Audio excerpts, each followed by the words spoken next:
जग क्या जाने, बोले जग क्या जाने। बोलिए सद्गुरुदेव भगवान की जय, बोलिए श्रीमद् भागवत महापुराण की जय।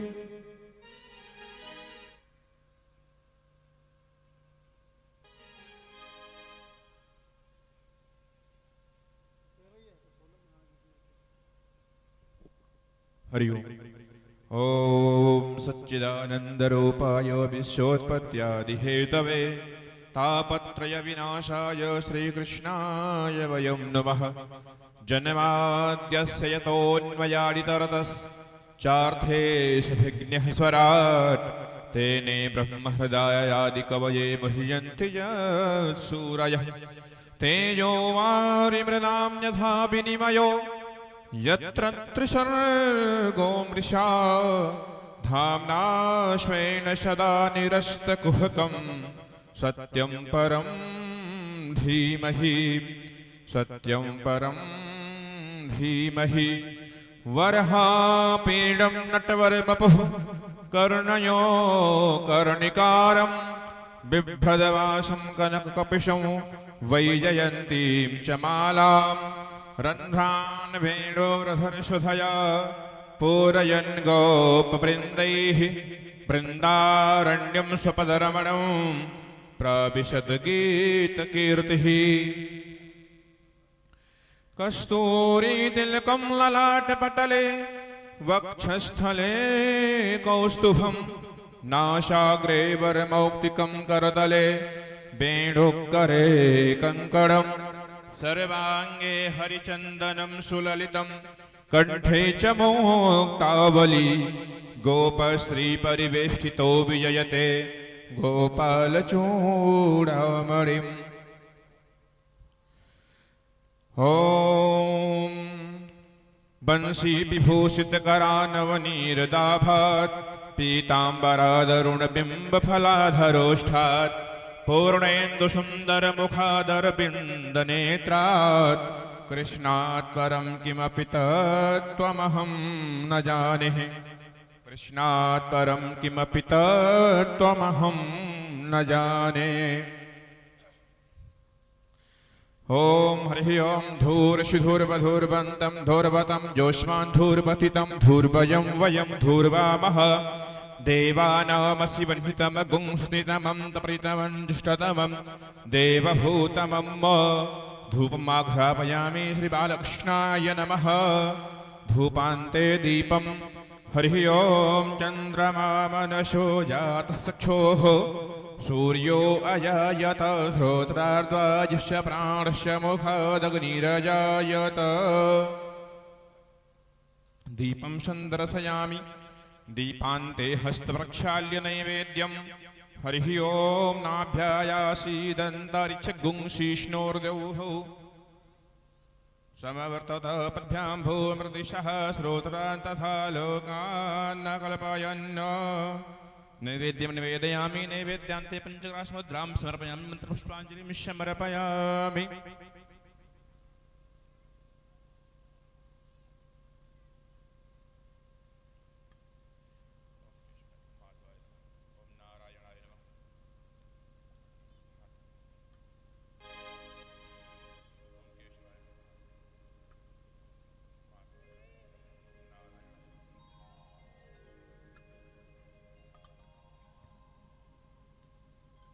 हाथ में अक्षत पुष्प लेकर के भगवान बालकृष्ण लाल का ध्यान करेंगे।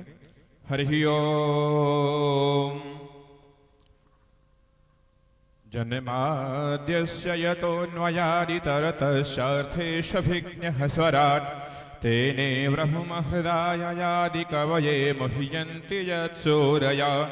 तेजो वारिमृदां यथा विनिमयो यत्र त्रिसर्गो मृषा धाम्ना स्वेन सदा निरस्तकुहकं सत्यं परं धीमहि। सच्चिदानंद रूपाय नमः। श्री पुराण पुरुषोत्तमाय नमः। बालकृष्णाय नमः। ध्यानार्थ रोचारार्थ गंधाख्य पुष्पाणि समर्पयामि। चढ़ा देंगे।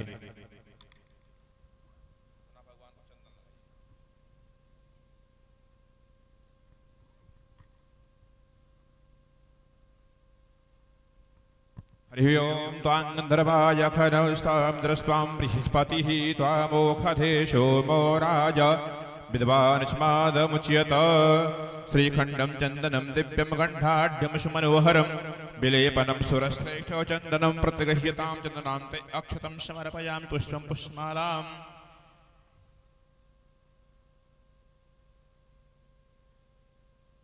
ओमोखधीः प्रतिमोदध्वं पुष्पवतीः प्रसूवरीः अश्व इव सजितवरीर्विरोधः पार इष्णमः पुष्पं पुष्पमालां समर्पयामि धूपं दीपं नैवेद्यं हरिः ओं मा ॐ धूरशिधूर्वधूर्वन्तं धूर्वतं जोष्मान् धूर्वतितं धूर्वयं वयं धूर्वामः देवानामसि वह्नितमगुं प्रीतमं प्रीतमं जुष्टतमं देवभूतमम् धूपमाघ्रापयामि धूपान्ते दीपं सन्दर्शयामि दीपान्ते हस्तप्रक्षाल्य नैवेद्यम्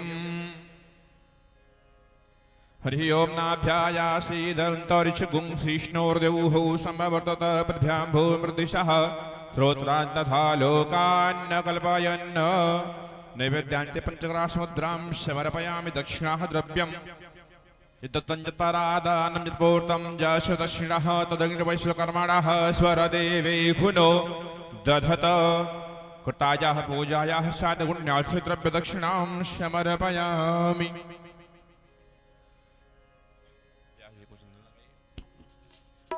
व्यासपूजनं हरिः ओं नारायणं नमस्कृत्य नरं चैव नरोत्तमं देवीं सरस्वतीं व्यासं ततो जयमुदीरयेत् सद्गुरुदेवाय नमः नमो ब्राह्मण्यदेवाय गोब्राह्मणहिताय च जगद्धिताय कृष्णाय गोविन्दाय नमो नमः गोविन्दाय नमो नमः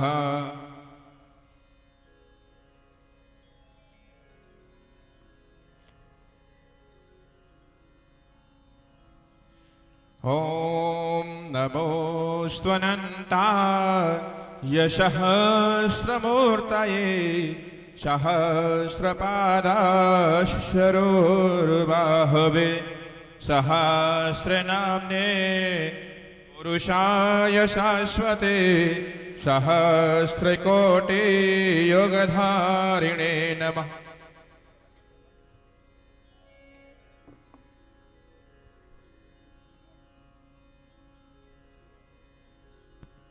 श्री राधे श्री राधे। हरि ओम। पीछे का मॉनिटर कम करो, मशीन से आगे वाले बढ़ाओ। श्री राधे श्री राधे। अब बैलून से बढ़ाओ, मिक्सर के बैलून से। श्री राधे श्री राधे श्री राधे। थोड़ा सा बेस डालो। श्री राधे श्री राधे श्री राधे राधे राधे श्री राधे श्री राधे। आगे जो मॉनिटर लगा है इसको थोड़ा मशीन से बढ़ाओ। श्री राधे श्री राधे श्री राधे। श्री सीताराम श्री सीताराम। थोड़ा सा मिक्सर से बढ़ाओ। श्री राधे श्री राधे।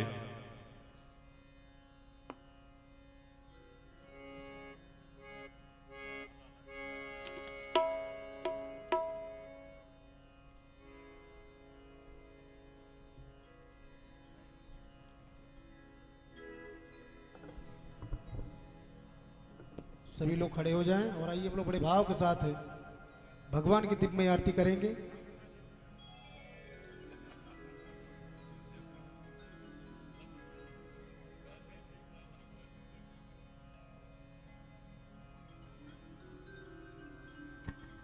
हरि ओम।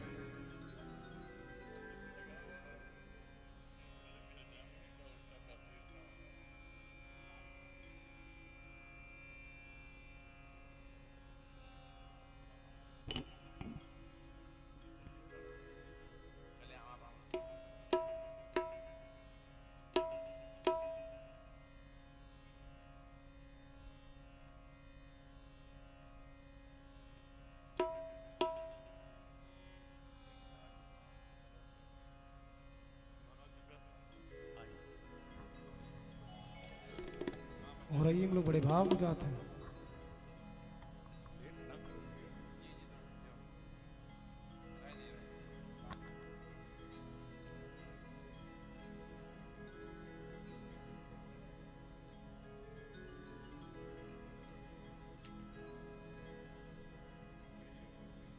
हविः प्रजननं मे अस्तु दशवीरगुं सर्वगणगुं स्वस्ताये आत्मशानि प्रजाशानि पशुशानि लोकशन्यभयशानि अग्निः प्रजां बहुलां मे करोत्वन्नं पयोरेतोष्माशुधत्त। श्री भागवत भगवान की है आरती, पापियों को पाप से है तारती। श्री भागवत भगवान की आरती, पापियों को पाप से है तारती। पापियों को पाप से, पापियों को पाप से, पापियों को पाप से, पापियों को पाप। श्री भागवत भगवान की आरती, पापियों को पाप से तारती।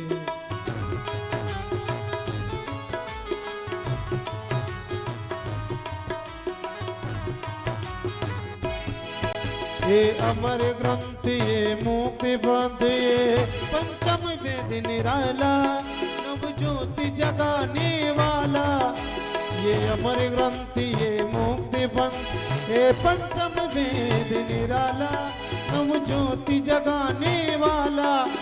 हरि नाम यही हरि धाम यही, हरि नाम यही हरि धाम यही। प्रभु के मंगल की आरती, पापियों को पाप से है तारती। श्री भागवत भगवान की आरती, पापियों को पाप से है तारती।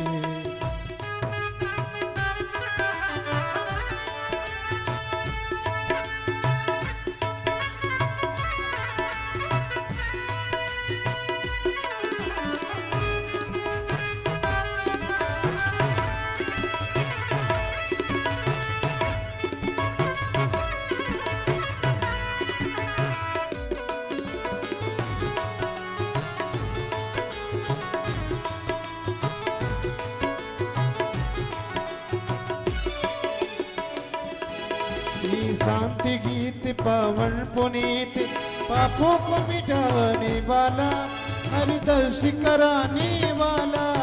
ये शांति गीत पावन पुनीत, पापों को मिटाने वाला, हरिदर्श कराने वाला। ए सुख करनी ए दुख हरनी, ए सुख करनी ए दुख हरनी। श्रीमद सूदन की आरती, पापियों को पाप से है तारती। श्री भागवत भगवान की आरती, पापियों को पाप से है तारती।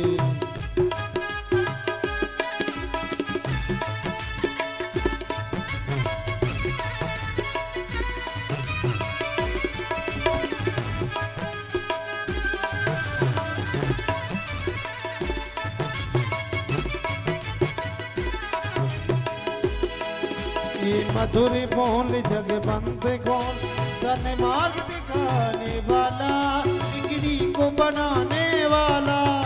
ये मधुर बोल जग बंद खोल, सन मार्ग दिखाने वाला, बिगड़ी को बनाने वाला।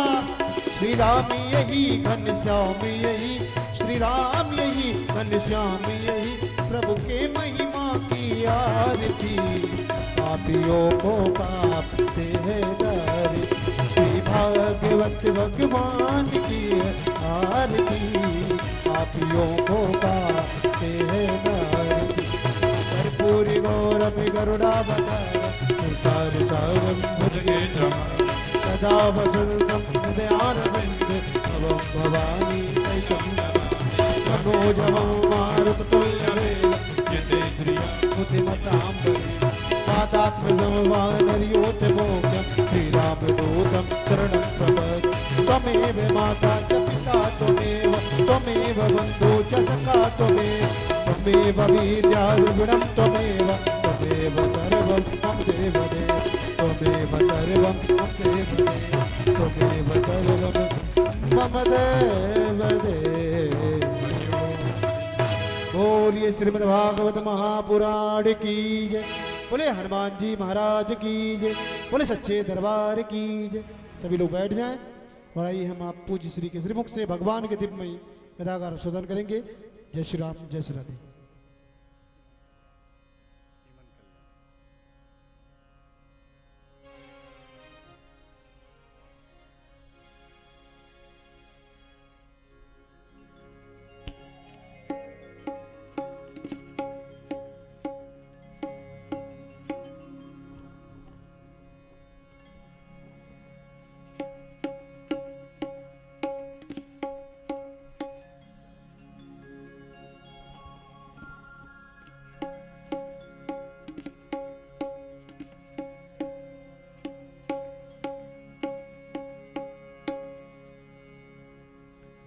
श्री राधे,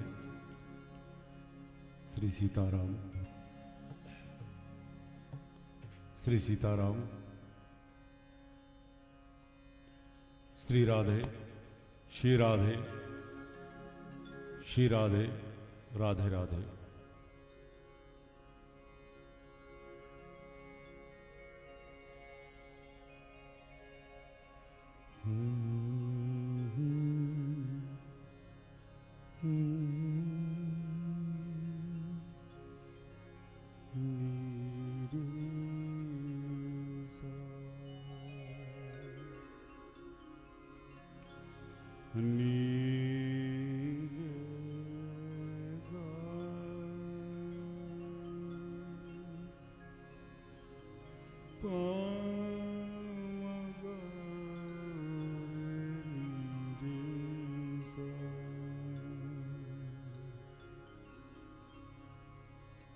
ओम श्री परमात्मने नमः। ओम श्री गुरुचरण कमलेभ्यो नमः। ओम श्री सरस्वत्यै नमः। ओम श्री गुरुचरण कमलेभ्यो नमः।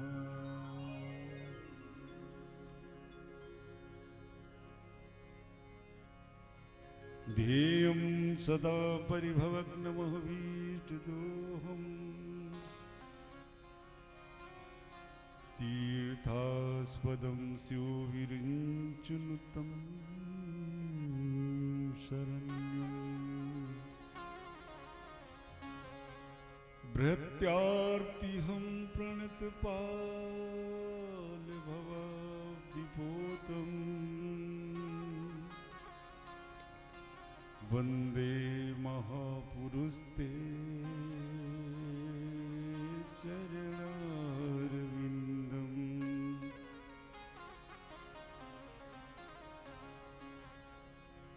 बंसी विभूषित करानवनीरिदाभा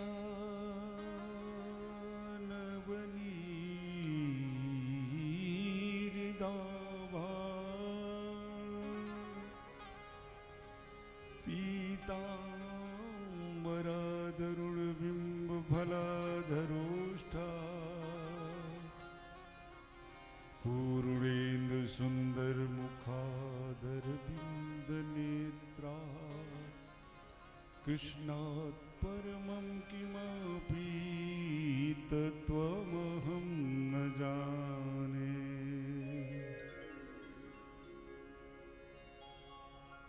सच्चिदानंद रूपाय विश्वोत्पत्त्यादिहेतवे तापत्रय विनाशाय श्री कृष्णाय वयं नुमः। या देवी सर्वभूतेषु विद्यारूपेण संस्थिता यस रूपेण संस्थिता धन रूपेण संस्थिता नमस्तस्यै नमस्तस्यै नमस्तस्यै नमो नमः। श्री रामचंद्र चरणों मनसाय स्मरामि श्री रामचंद्र चरणों वचसा प्रणामि श्री रामचंद्र चरणों शिरसा नमामि श्री रामचंद्र चरणों शरणं प्रपद्ये।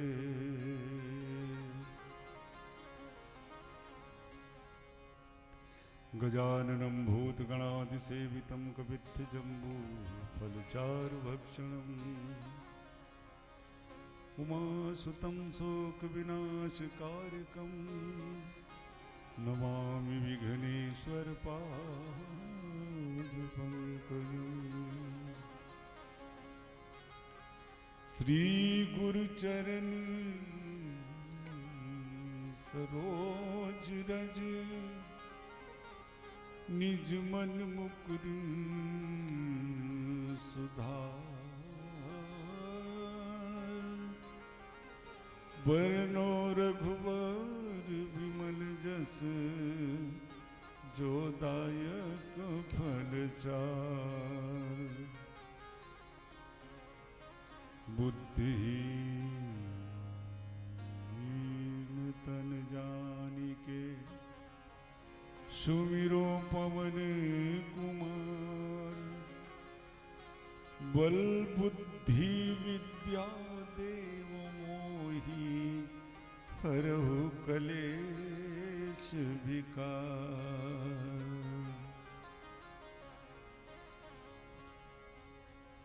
अपने अपने घरन की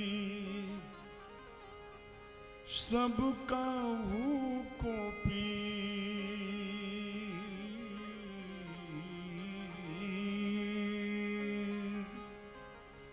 तुम ही पीर सब घरन की तुम धन्य धन्य रघुवीर। भक्ति भक्ति भगवंत गुरु चतुर नाम बपू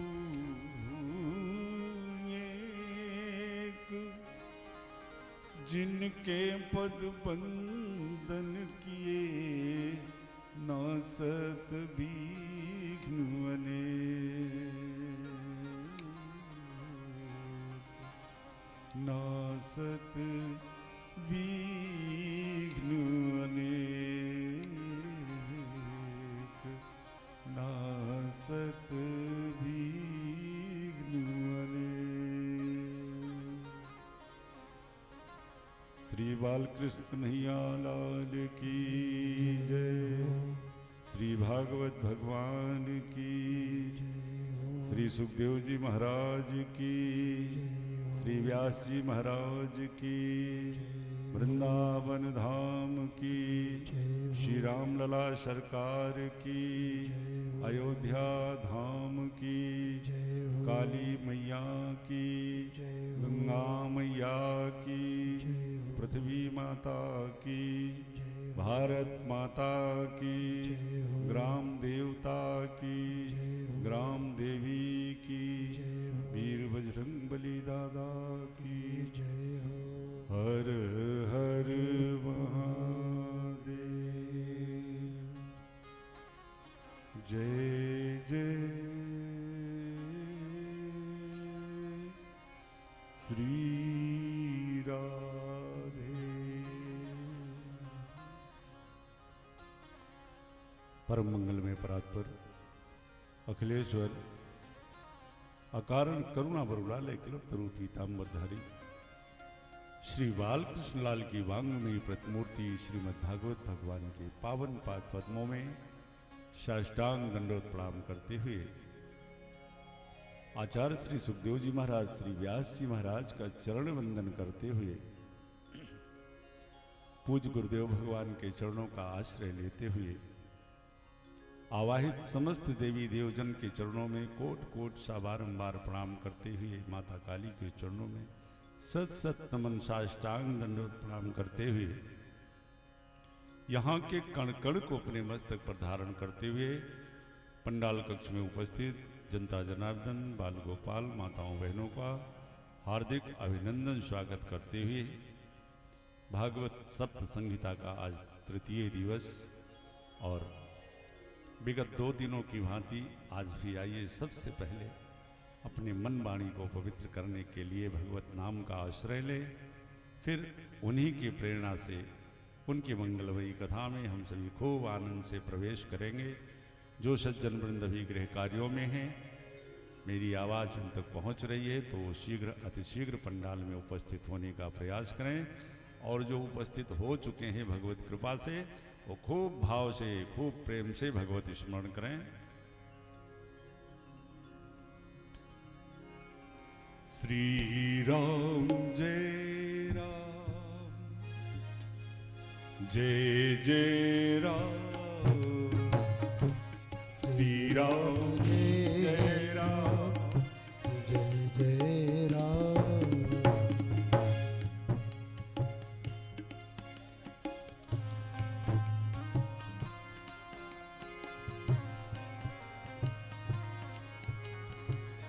श्री राम जय राम, जय जय राम, श्री राम जय राम, जय जय राम। श्री राम जय राम, जय जय राम। ओ श्री राम जय राम, ओ जय जय राम।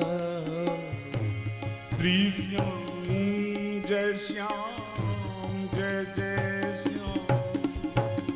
ओ श्री श्याम जय श्याम, ओ जय जय श्याम।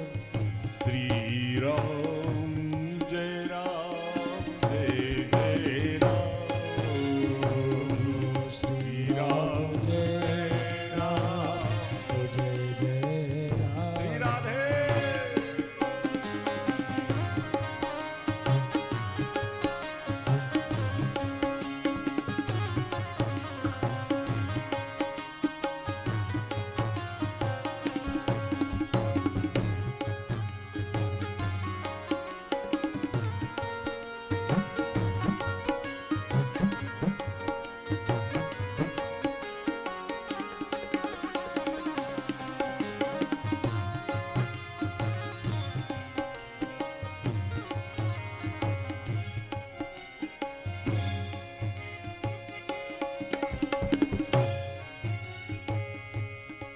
करार बिंदेन पदार बिंदम, मुखार बिंदे बिनवेशयंतम, वटस्य पत्रस्य पुटे शयनम, बालम मुकुंदम मनसा स्मरामि।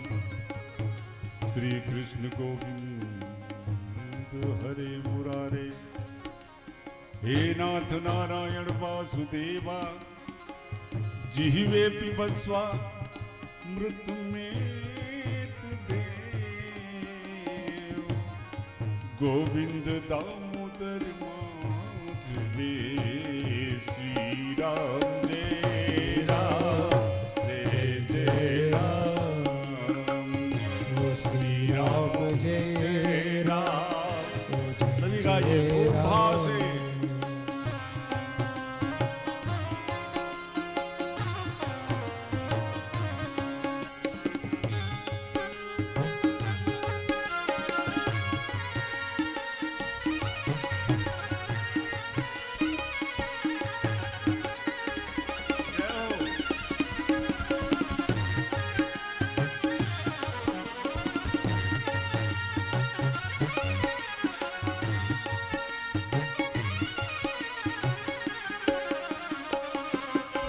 राम जय राम, जय जय राम। श्री राम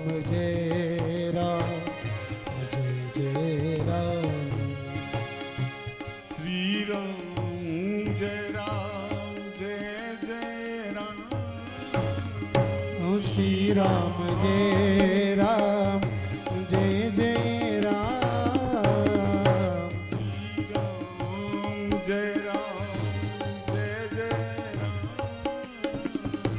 श्री राम जय राम जय जय राम श्री राम जय राम जय जय राम ओ श्री राम जय राम जय जय राम जय जय राम श्री श्याम जय श्याम जय जय श्याम ओ श्री श्याम जय श्याम जय जय श्याम श्री श्याम जय श्याम जय जय श्याम श्री श्याम जय श्याम जय जय श्याम श्री राम जय राम जय जय राम श्री राम जय राम जय जय राम श्री राम जय राम जय जय राम श्री राम जय राम जय जय राम ओ श्री राम जय राम ओ जय जय राम श्री श्याम जय श्याम श्याम श्री श्याम जय श्याम जय जय श्याम श्री राम जय राम जय जय राम श्री राम जय राम जय जय राम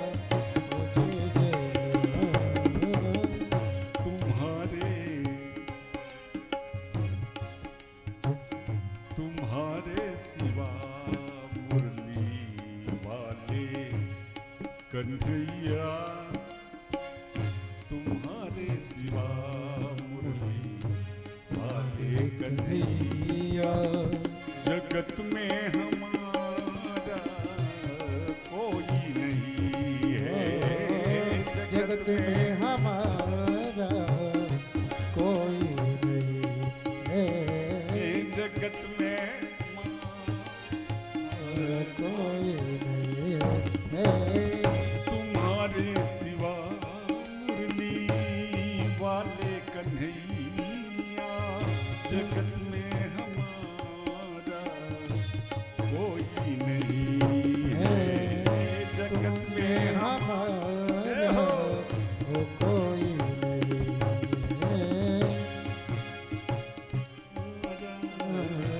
कोई नहीं है न जाओ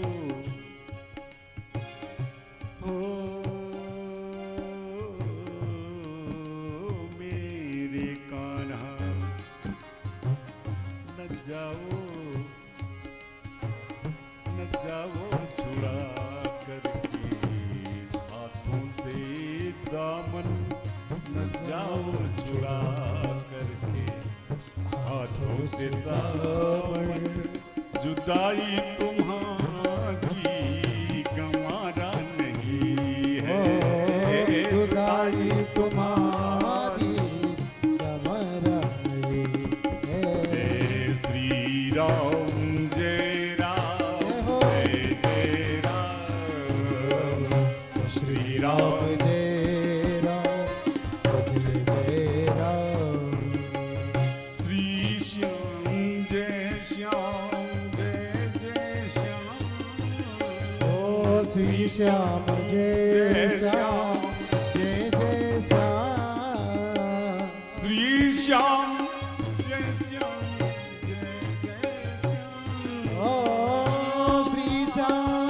जय श्याम जय जय श्याम श्री श्याम जय श्याम जय जय श्याम ओ श्री श्याम जय श्याम ओ जय जय श्याम बोलो श्री राम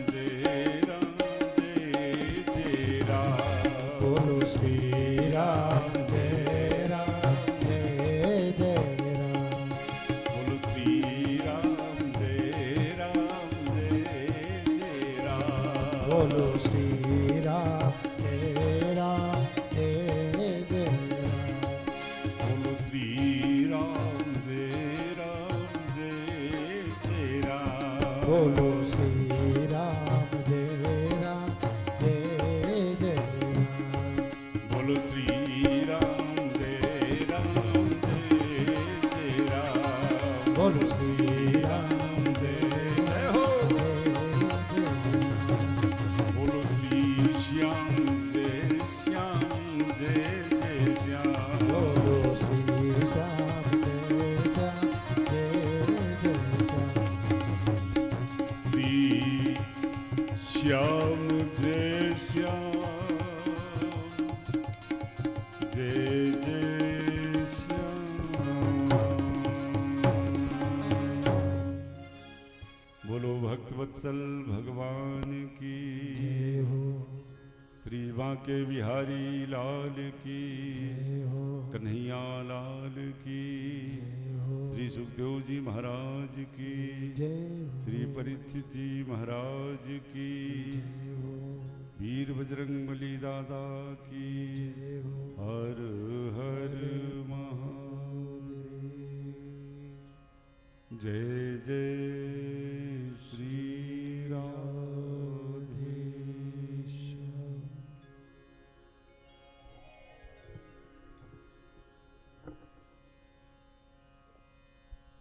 कल की सभा में हम लोग श्रवण कर रहे थे कि किस तरह से अपने प्यारे परम भक्त पितामह के अंतिम क्षणों पर मेरे सरकार सन्मुख उपस्थित होकर और पितामह का महाप्रयाण करवाया। पांडु परिवार से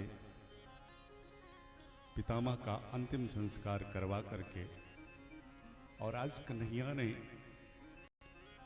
हस्तिनापुर में पांडु परिवार के बीच में फिर प्रस्ताव रखा है कि अगर आपकी अनुमति हो तो मैं पुनः अपने द्वारिका जाऊं, क्योंकि वहां हमारे माता पिता, हमारे द्वारिकावासी भी निरंतर हमारी बाट जोह रहे हैं।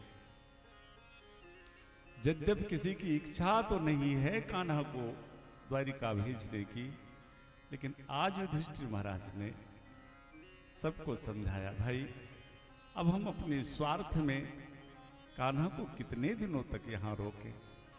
वहाँ द्वारिकावासी, इनके माता पिता सभी इनके प्रतीक्षा में हैं। आज मेरे केशव हस्तिनापुर से द्वारिका के लिए पुनः प्रस्थान करते हैं। श्री सुखदेव जी महाराज कहते हैं परीक्षित से, श्री सूत जी महाराज शौनकादिक ऋषियों से कहते हैं, ऋषियों जब हमारे द्वारिकाधीश द्वारिका में प्रवेश करते हैं तो समस्त द्वारिकावासी हर्षित होकर पुष्पों की वर्षा करते हैं, धूप दीप आरती उतारते हैं। अरे महल के फाटक पर तो वसुदेव और देवकी सोने की थाली में दीपक जलाकर आरती जलाकर खड़े हैं, लेकिन मेरे प्रभु माता पिता के सन्मुख पहुंचकर सबसे पहले अपने माता पिता को साष्टांग दंडवत प्रणाम करते हैं। कृष्ण भगवान हैं और भगवान हो करके माता पिता के सन्मुख जाकर प्रणाम करते हैं। किस तरह से? दंडवत प्रणाम। देखिए, भगवत कथा या कोई भी धार्मिक ग्रंथ हम श्रवण करते हैं तो केवल श्रवण करने के लिए नहीं होता, इसके एक एक शब्द से, एक एक पंक्ति से, एक एक अक्षर से शिक्षा लेना चाहिए। भगवान होकर के जब अपने माता पिता के सन्मुख पहुंचे तो साष्टांग दंडवत प्रणाम किया। हाथ जोड़कर ऐसे भी बोल दे सकते थे कि पिताजी प्रणाम, माताजी प्रणाम, जैसा कि आजकल हम लोग देख रहे हैं कैसे करते हैं। अच्छा, प्रणाम करने से हमें मिलता क्या है? शास्त्रों में वर्णन है कि अगर हम अपने से किसी बड़े को, साधुजन को, गुरुजन को, माता पिता को अगर प्रणाम करेंगे तो मिलेगा क्या?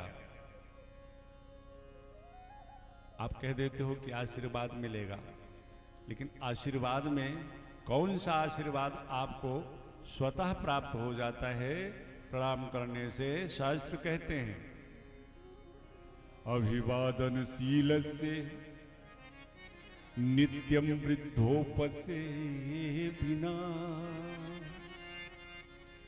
चत्वारि तस्या वर्धन्ति आयुर्विद्या यशो बलम। भैया,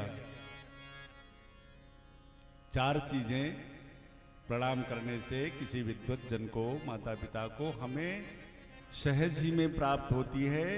आयु, विद्या, यश और बल। ये किससे मिलती है? प्रणाम करने से। अब टाटा बाय बाय हाय हाय करने से तो ये चीज मिलेगी नहीं, है ना?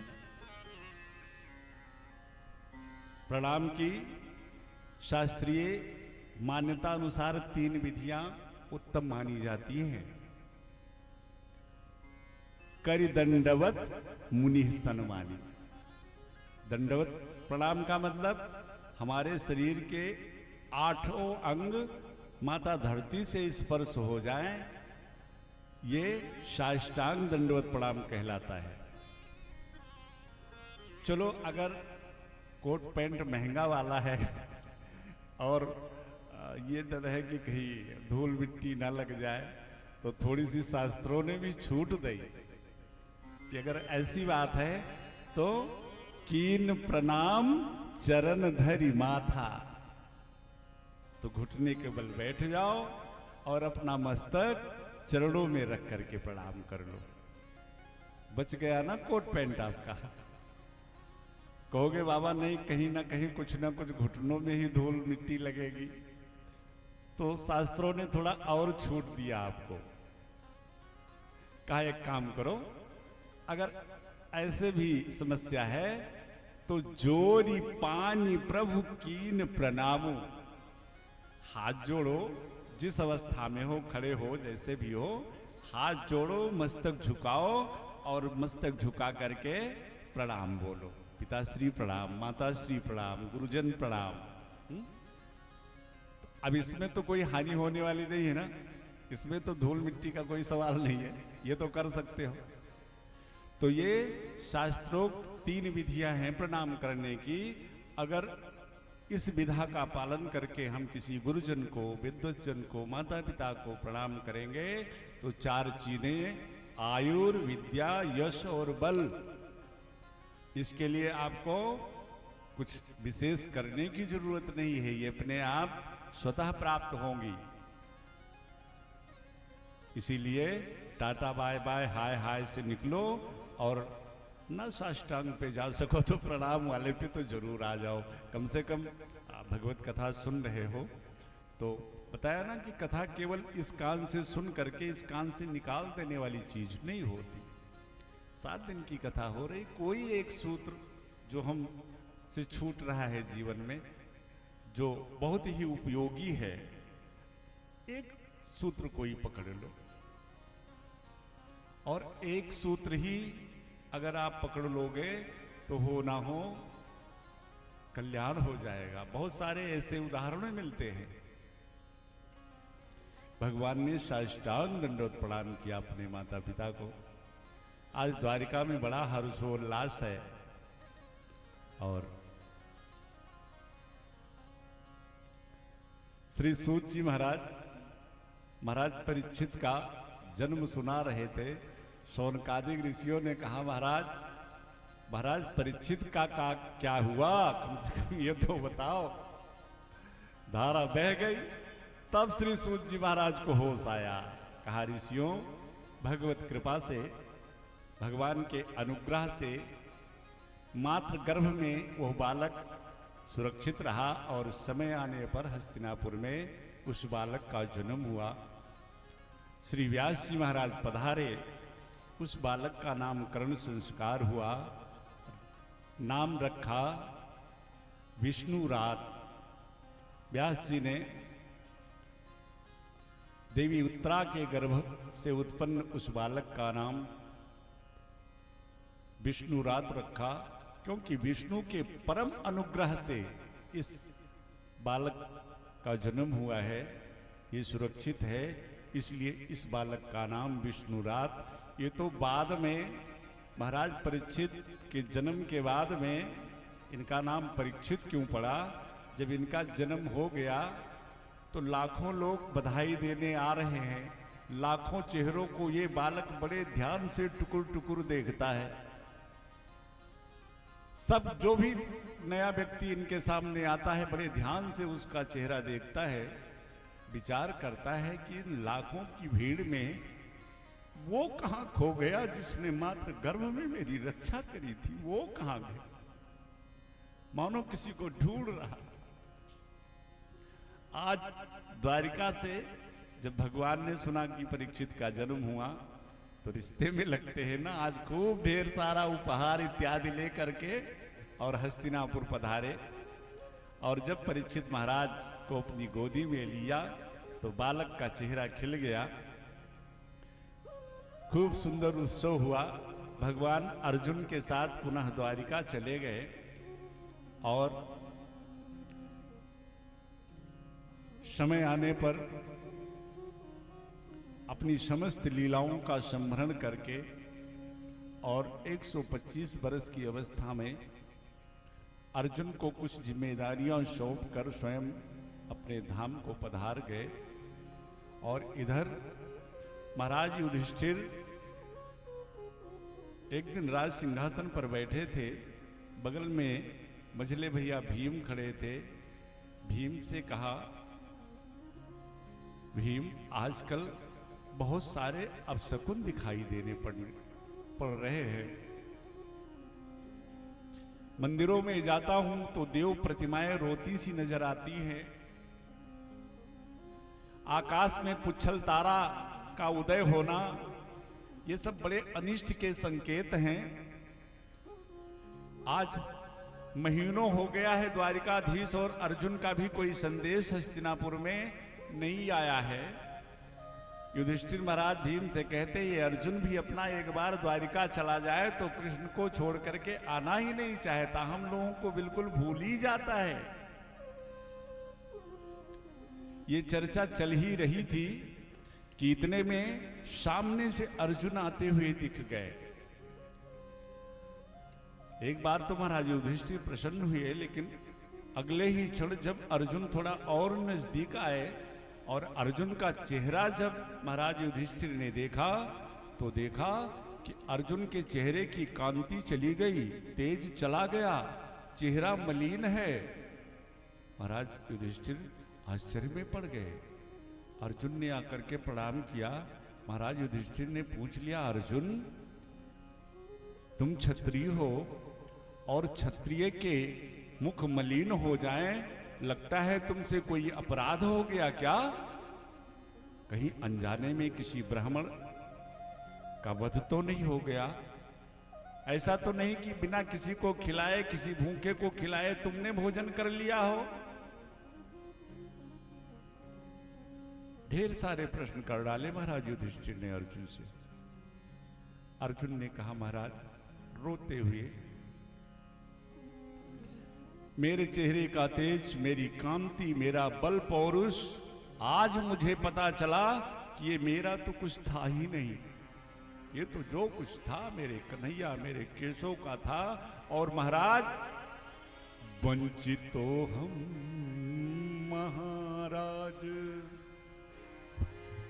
हरिणा बंधु रूपिणा इनमें प्रहते तेजो देव विषमापनम महत। महाराज हम सभी द्वारिकाधीश से वंचित हो गए, हमारे केशव हम सभी को छोड़कर इस धराधाम से अपने धाम को प्रस्थान कर गए। और आज मुझे पता चला कि हमारे पास जो बल पराक्रम था, जो बल पौरुष था, ये हमारा तो कुछ था ही नहीं, ये तो सब कुछ उन्हीं का दिया हुआ था। आज वो महाभारत का विजेता अर्जुन आते समय रास्ते में आज भीलों से लुट गया। माता कुंती महलों में थी, सुना अर्जुन आए हैं। आज कई महीनों से अपने कन्हैया का उन्हें कोई संदेश नहीं मिला था। भागी दौड़ी आई कि चल करके जरा देखूं कि मेरे द्वारिकाधीश कैसे हैं, ठीक से हैं ना, कुशल से है ना, प्रसन्नचित है ना, खूब आनंद में है ना। और आने के उपरांत जब अर्जुन से ये सुना कि द्वारिकाधीश इस धराधाम से अपने धाम को प्रस्थान कर गए, भैया विश्वास मानो, कुंती मैया ने जो सांस खींची थी, अंदर ले गई थी, उस सांस को दोबारा आने ही नहीं दिया। कि द्वारिकाधीश नहीं, मेरा कन्हैया नहीं, तो फिर ये सांस किस काम की। उसी क्षण कुंती मैया ने अपने प्राण को त्याग दिया। दो प्रेमी भगवान के इतने गजब के हुए कि जिनसे भगवान का वियोग नहीं सहा गया। त्रेता में महाराज दशरथ और द्वापर में देवी कुंती। अरे त्रेता में महाराज दशरथ तो फिर भी 3 दिन जीवित रहे इस आस में कि सुमंत जी के साथ हो सकता है लौट आए। लेकिन कुंती मैया ने जैसे सुना कि द्वारिकाधीश इस धराधाम से प्रस्थान कर गए, उसी क्षण अपने प्राणों का त्याग कर दिया। महाराज युधिष्ठिर ने भी विचार किया कि अब हम सभी का भी प्रस्थान होना चाहिए। अभी महाराज परीक्षित 5 वर्ष के हैं। इस 5 वर्ष के परपौत्र को हस्तिनापुर के राज सिंहासन पर महाराज युधिष्ठिर ने बिठाया और अपने समस्त भ्राताओं के साथ, देवी द्रौपदी के साथ हिमालय को प्रस्थान करना चाहते हैं। इतने में महाराज परीक्षित हाथ जोड़ करके सामने खड़े हो गए पितामह के। युधिष्ठिर महाराज ने पूछा, वत्स क्या बात है? महाराज परीक्षित ने महाराज युधिष्ठिर से कहा, महाराज एक बात बताओ, हस्तिनापुर का इतना बड़ा साम्राज्य, और मैं जानता हूं कि जब आप हस्तिनापुर के सम्राट थे, हस्तिनापुर के राज सिंहासन पर आप विराजमान थे, तो आप द्वारिकाधीश श्री कृष्ण की छत्र छांव में हस्तिनापुर का राज्य चलाते थे। उनके संरक्षण में आपका यह हस्तिनापुर इतना सुसज्जित और सुरक्षित था।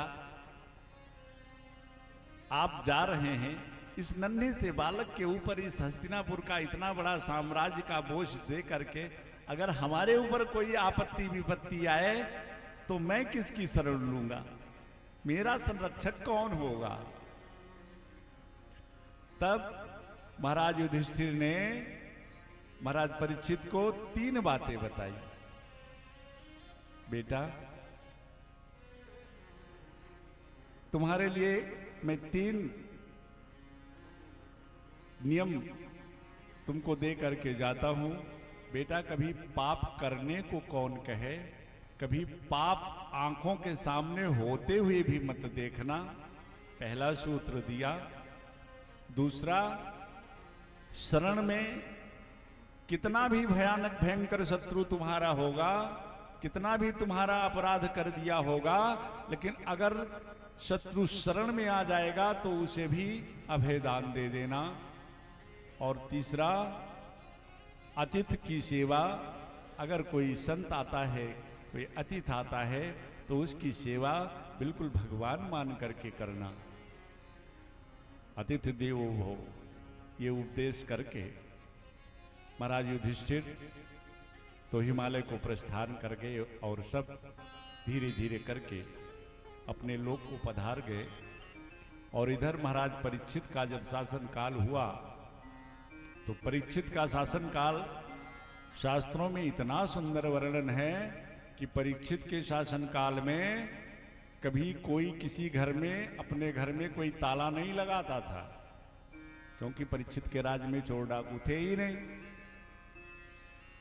हम लोग गौ माता से दुग्ध प्राप्त करते हैं तो उनका दोहन करते हैं, लेकिन शास्त्रों में ऐसा वर्णन आता है कि परीक्षित महाराज के राज्य में शासन काल में गौ माता का दोहन नहीं करना पड़ता था, पात्र रख दिया जाता था, गौ माता स्वयं दुग्ध प्रदान कर देती थी। और ब्राह्मणों और संतों के तो इतने अनन्य भक्त महाराज परीक्षित कि अगर राजसी वेश में किसी आश्रम में जाते, किसी संत के पास जाते कि इनकी सेवा करूं, तो महाराज परीक्षित अपने में भगवान के छोटे मोटे भक्त तो हैं नहीं, जितने भक्त हुए हैं भगवान के, भगवान उन भक्तों को जन्म लेने के बाद में दर्शन दिए हैं। लेकिन परीक्षित एक भगवान के ऐसे भक्त हैं कि जिन्होंने जन्म बाद में लिया है और भगवान का दर्शन मात्र उदर में पहले ही कर लिया है। तो इतने अनन्य भक्त महाराज परीक्षित, कोई संत इनसे सेवा लेना ही नहीं चाहता। अब सेवा करें तो कैसे करें? तो महाराज परीक्षित कभी लकड़हारे का रूप बना लेते हैं, कभी नाई का रूप बना लेते हैं, और ये सारे रूप धारण करके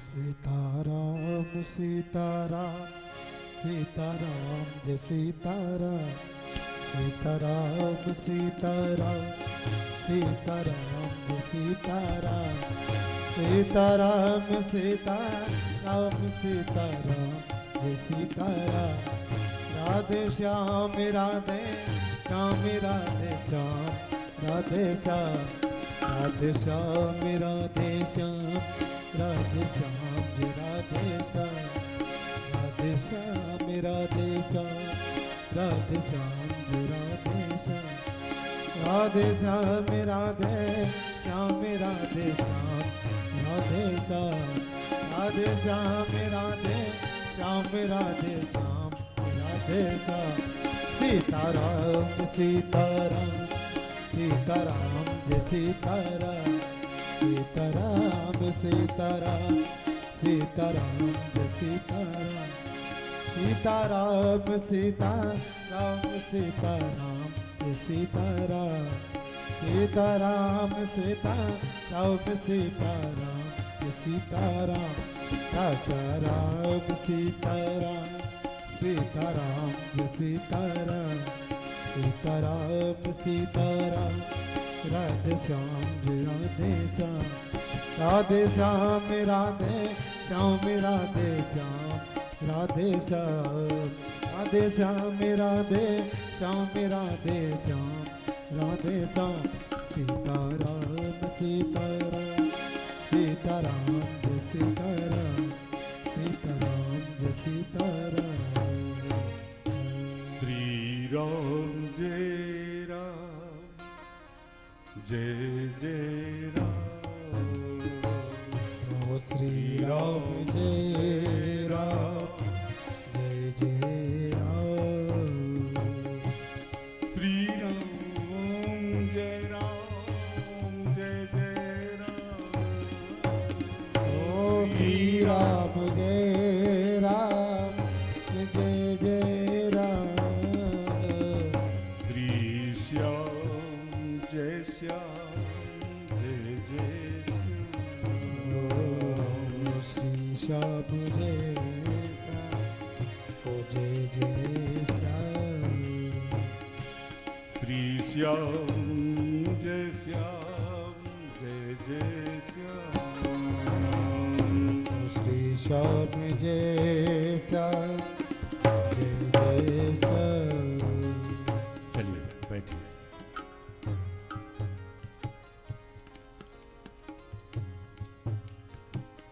बड़े ही सौभाग्य का विषय है।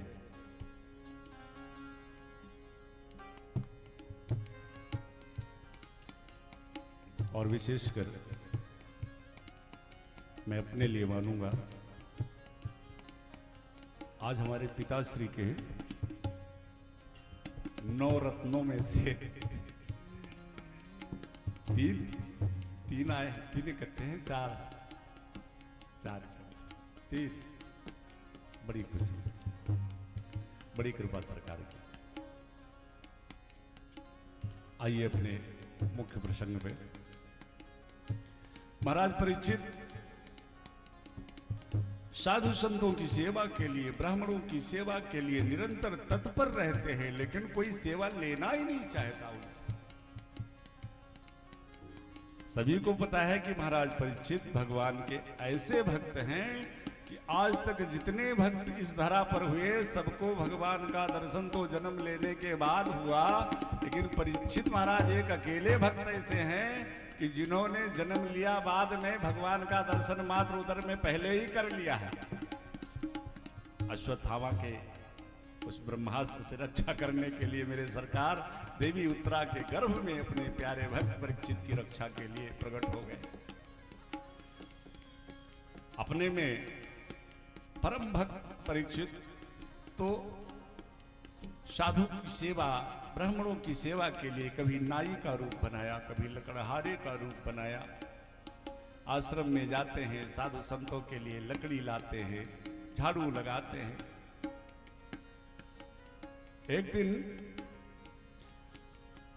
महाराज परीक्षित साधु सेवा की लालसा लेकर एक वन प्रखंड में पधारे, लेकिन आज एक आश्चर्यचकित घटना देखी। देखा कि एक बैल, जो कि 3 चरण इस बैल के किसी ने काट दिए हैं, एक पांव पे खड़ा है। सामने एक गौ माता है जिनके नेत्रों से अश्रु की धारा बह रही है, और दोनों आपस में चर्चाएं कर रहे हैं। वो स्पष्ट कर दूं कि वो बैल कोई साधारण बैल नहीं, वो साक्षात धर्म ही बैल के रूप में, और ये देवी पृथ्वी माता गौ का रूप धारण करके दोनों आपस में संवाद कर रहे हैं। और इन दोनों के संवाद को महाराज परीक्षित एक वृक्ष की ओट से खड़े होकर सुनने लगे। धर्म रूपी बैल की इस गति को देखकर महाराज परीक्षित तो महाराज आवेश में आ गए। आंखें अंगारे बरसाने लगी कि इस परीक्षित के राज में गौ और ब्राह्मण पर इस तरह से अत्याचार हो जाए। पर उनकी चर्चा सुनने लगे। जरा सुनू तो। गौ माता धर्म रूपी बैल से कहती है कि महाराज, ये आप इतना दुख, इतना कष्ट उठा रहे हैं, आपको यह दंड किसने दे दिया? धर्म रूपी बैल बड़े प्यार से माता पृथ्वी से बोले, मैं देखो इस दुख का कारण मैं किसी और को नहीं मानता, क्योंकि शास्त्रों में बिल्कुल स्पष्ट है कि काहू न कोऊ सुख दुख कर दाता, निज कृत कर्म भोग सब भ्राता। तो अपने इस दुख का कारण मैं किसी दूसरे को कैसे मानूं? इन दोनों की चर्चाएं हो ही रही थी कि इतने में एक काला कलूटा भयंकर स्वरूप में हाथ में नंगी तलवार लेकर के एक दैत्याकार स्वरूप में एक व्यक्ति आकर के, और जो एक चरण पे वो धर्म रूपी बैल खड़ा था उसके उस चरण को भी वो काटने लगा। महाराज परीक्षित की आंखें लाल, तलवार लेकर झपट पड़े उस पुरुष पर। बस पाहिमाम त्राहिमाम रक्षमाम आ गया वो व्यक्ति। महाराज परीक्षित के चरणों में शरणागत की रक्षा करनी है। पितामह ने ये वचन लिया है। कौन हो? उसने कहा, महाराज मैं कलयुग हूं। परीक्षित ने कहा, तो तुम मेरे राज्य में क्या कर रहे हो? कहा, महाराज द्वापर का अंतिम समय है और भगवान ने हमको भी बनाया है, तो रहना तो पड़ेगा ही।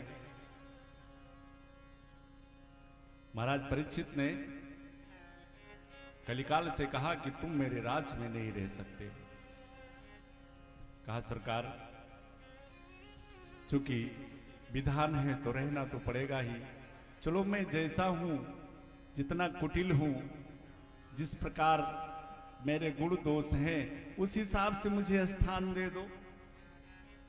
कहीं छोटा से छोटा, नीच से नीच स्थान। तो महाराज परीक्षित ने विचार किया कि पितामहों ने ये सूत्र दिया था कि शरण में आए शत्रु को भी अभय दान दे देना। इसलिए महाराज परीक्षित ने कलिकाल को 4 स्थान प्रदान कर दिया कि ठीक है, जाओ, अगर तुमको मेरे राज्य में रहना है तो तुमको मैं 4 स्थान दे रहा हूं। द्वितम पानम स्त्रियासूना यत्र धर्म चतुर्विधा।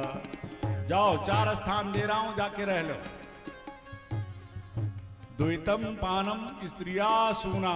द्वैतम मतलब जहां लोग जुआ खेलते होंगे वहां तो तुम कपट के रूप में रह लेना। पानम जहां लोग मदिरा का पान करते हो, जहां लंपट लोग रहते हो, और सूना नाम हिंसा, जहां हिंसा होती हो। आज भी कलिकाल जहां द्वैत क्रीड़ा होती है, लोग जुआ खेलते हैं, वहां कपट के रूप में रहता है। जहां मदिरा का पान करते हैं लोग, वहां मद के रूप में रहता है।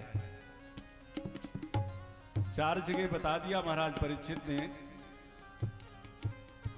कलिकाल ने हाथ जोड़ा, सरकार बड़ी कृपा करी आपने।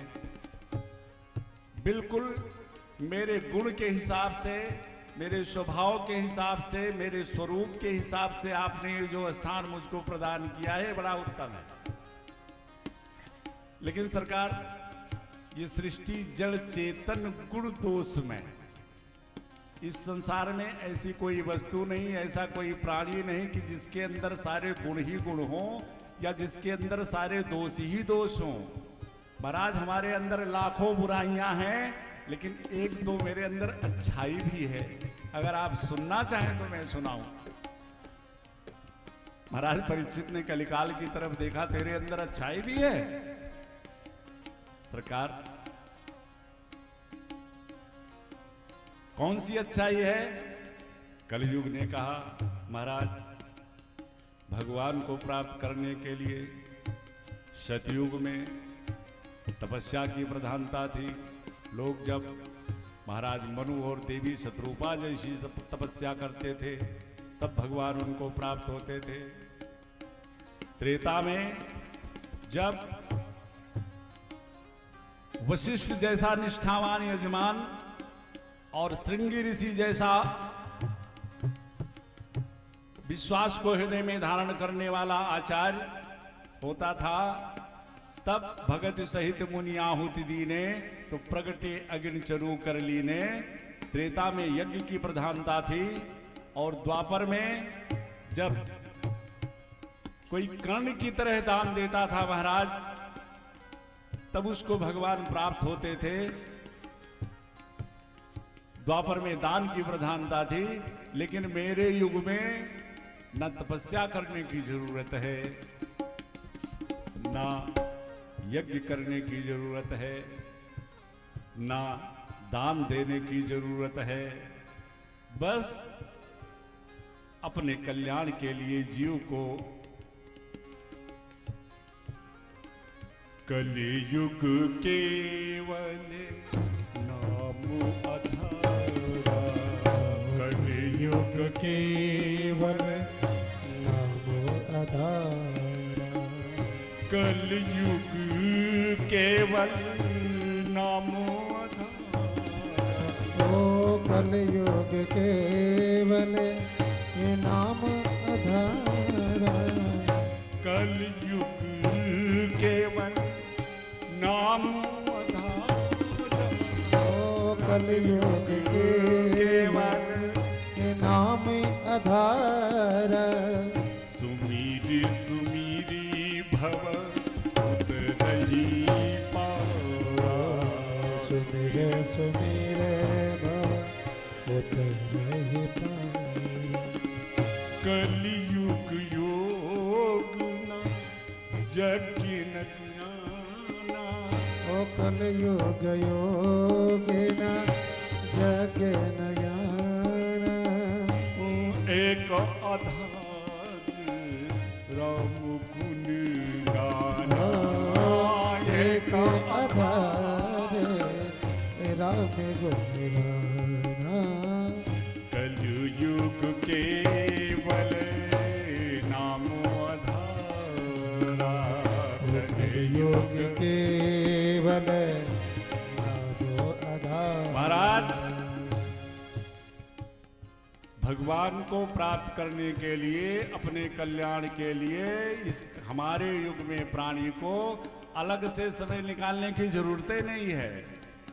काम करते रहो, नाम जपते रहो, अपने रथ को सुमारक चलाते चलो, कृष्ण गोविंद गोपाल गाते चलो। केवल यही सूत्र पकड़ ले आज का प्राणी, तो कल्याण हो गया। महाराज परीक्षित ने जब कलिकाल के इस गुण को सुना, तो महाराज परीक्षित कलिकाल के इस गुण पर रीझ गए। हाँ भैया कलयुग, तेरे पास ये तो बड़ा सुंदर गुण है। अब जब कलिकाल ने देखा कि महाराज परीक्षित हमारे इस गुण पर रीझ गए हैं, तो हाथ जोड़ करके कहा, सरकार, तो जो हमारे अंदर बुराइयां थी उस हिसाब से तो आपने मुझको स्थान दे दिया रहने के लिए, लेकिन एक आध जो मेरे अंदर अच्छाई है, तो थोड़ा एक आध कोई बढ़िया सा स्थान अगर मिल जाता तो बढ़िया था। अब चूंकि महाराज परीक्षित कलिकाल के इस गुण पर रीझे हुए थे, इसलिए तुरंत मुंह से निकल गया, जा कलिकाल, मैंने तुझे सोना और दिया।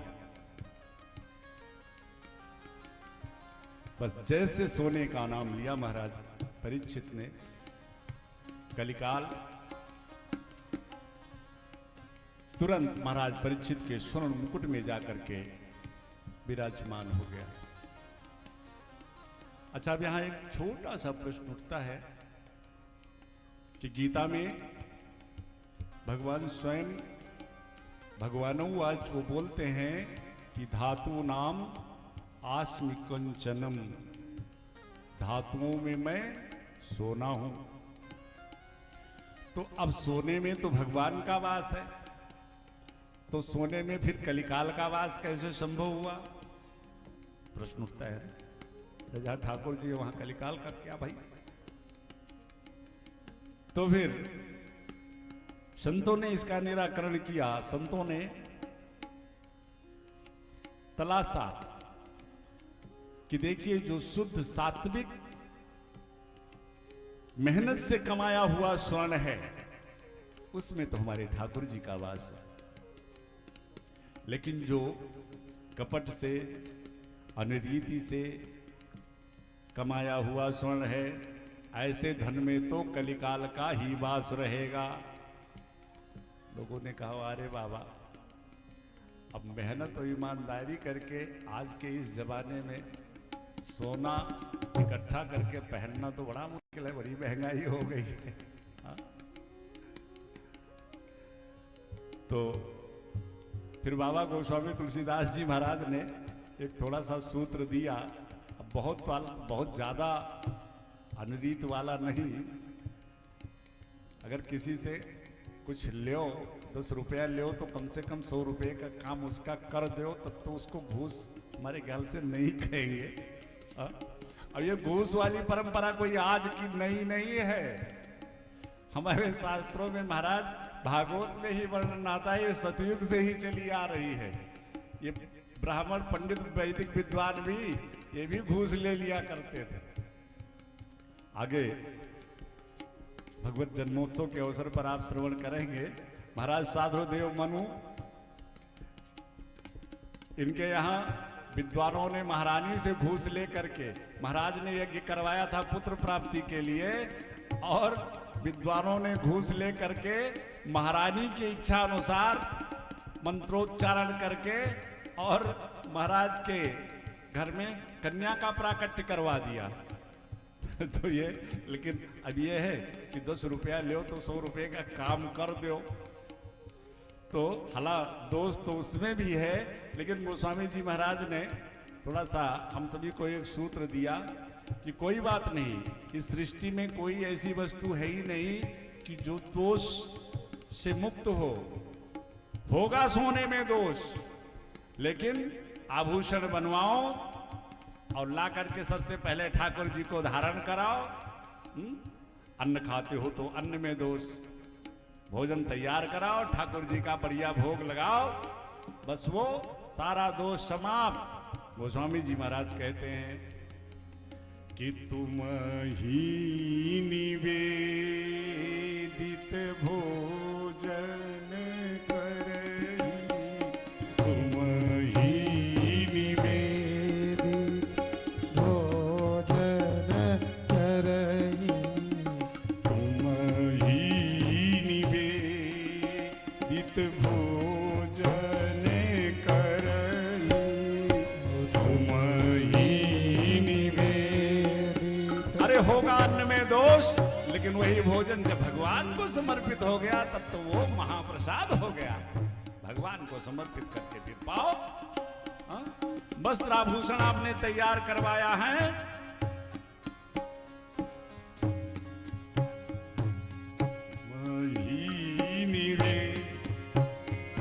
तुम ही निवेदित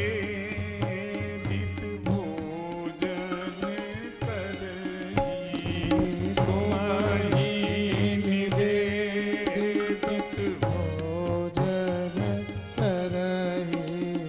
प्रभु प्रसाद, प्रभु प्रसाद पटभूषण धरही, प्रभु प्रसाद भूषण करही।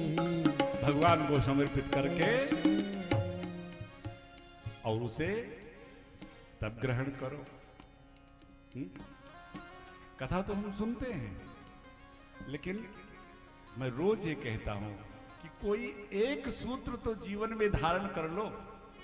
7 दिन की एक कथा सुनते हो ना, बहुत सारे सूत्र व्यास जी के द्वारा आपको प्राप्त होते हैं। बहुत सारे जीवन में ना उतार सको तो कोई एक सूत्र 7 दिन में पकड़ लो। चलो ना कुछ सही यही कर लो। घर में भगवान का, घर में आपके रसोइये में प्रसाद तैयार हो तो कम से कम ठाकुर जी को अर्पित करके तो वो प्रसाद पाओ, इतना ही कर लो। अच्छा, अब ठाकुर जी को प्रसाद भोग लगाने के लिए एक को ग्रास उसमें से कम तो होना नहीं है कि अब ठाकुर जी का भी हिस्सा लगा हुआ है, बल्कि उसके सारे दोष समाप्त हो जाएंगे। अच्छा, अब यहां फिर प्रश्न उठता है कि अगर शुद्ध सात्विक रूप से कमाया हुआ स्वर्ण है तो क्या उसमें भगवान का वास है? तो महाराज परीक्षित ने जो मुकुट धारण कर रखा था तो क्या वो कुरीति से, कपट से कमाया हुआ स्वर्ण था? एक अंतर कथा में एक जगह मैंने पढ़ा था, एक कल्याण का विशेषांग था कि आज महाराज परीक्षित जब संत सेवा के लिए वन में जाने लगे तो उसके पहले अपने राजकोष में चले गए। सोचा चल करके देखूं कि हमारे पूर्व पितामह हस्तिनापुर के राजकोष में क्या क्या एकत्रित कर रखा है, कितना धन है, कितना ऐश्वर्य है हमारा। भ्रमण करते करते एक बॉक्स रखा था, उसको खोला तो उसमें बड़ा सुंदर स्वर्ण मुकुट दिखा। और वह स्वर्ण मुकुट जब भीम ने जरासंध का वध किया, वध करने के उपरांत वो मुकुट उठा लिया इन्होंने।